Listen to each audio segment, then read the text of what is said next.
Hola, soy Isabel Online.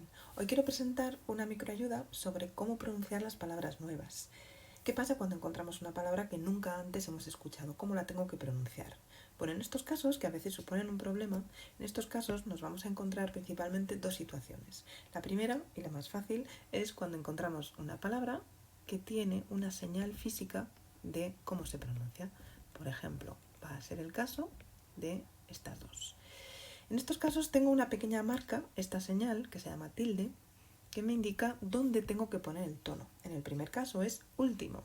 Tengo que poner el tono aquí, sobre la vocal, sobre la U, en este caso, que tiene el acento. Y en el segundo, sofá.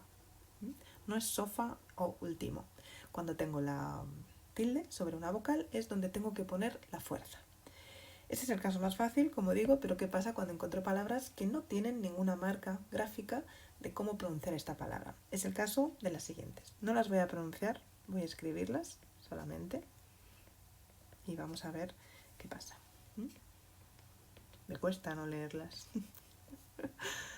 Tenemos, por ejemplo, estas 5 palabras que voy a poner aquí. Vale. Vamos a imaginar que es la primera vez que yo veo estas palabras y no sé cómo se pronuncian. Bueno, pues aquí el truco es fácil. Tengo que mirar en qué terminan estas palabras. Cuando estas palabras terminan, y lo voy a poner aquí en grande, en vocal. La vocal es la A, la E, la I, la O y la U. En vocal en N o en S, aquí lo vemos, por ejemplo, esta y esta. Cuando la palabra termina en vocal N o S, esto significa que el tono va a estar en la segunda sílaba si contamos desde atrás. Es decir, aquí, aquí y aquí.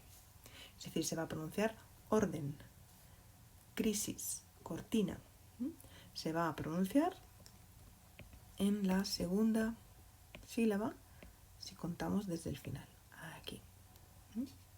Es decir, cuando una palabra termina en vocal en N o en S, lo normal es que se pronuncia en la segunda sílaba. Orden, crisis, cortina. Y cuando una palabra termina en otra cosa, como aquí lo vemos, en una L, en una Z, en lo que queráis, cuando termina en otra cosa, de otra manera, lo normal es que el tono es en la última, en esta. Natural, feliz. Si no es así, es decir, si una palabra que termina en vocal, en N o en S, no se pronuncia en la segunda, tengo que avisar. Y lo contrario, si termina en otra cosa, pero se pronuncia en la segunda, tengo que avisar. ¿Y cómo aviso? Con la tilde. Aquí vemos el caso de sofá. Sofá es una palabra que termina en A, es decir, debería pronunciarse sofá. Pero como no se pronuncia sofá, tengo que marcar gráficamente la diferencia. Lo mismo con último. Último es una palabra que termina en vocal, es decir, debería pronunciarse último. Como no es así, tengo que avisar, tengo que poner esta marca gráfica de la tilde. Y esto va a pasar prácticamente siempre. Cuando yo veo una palabra, aquí esta palabra termina en L, es decir, debería pronunciarse árbol, debería pronunciarse en la última sílaba, en la primera que he llamado. ¿Es así? No. ¿Y cómo lo sé? Pues porque esta palabra tiene una marca y esto hace que yo puedo saber que esta palabra se pronuncia árbol.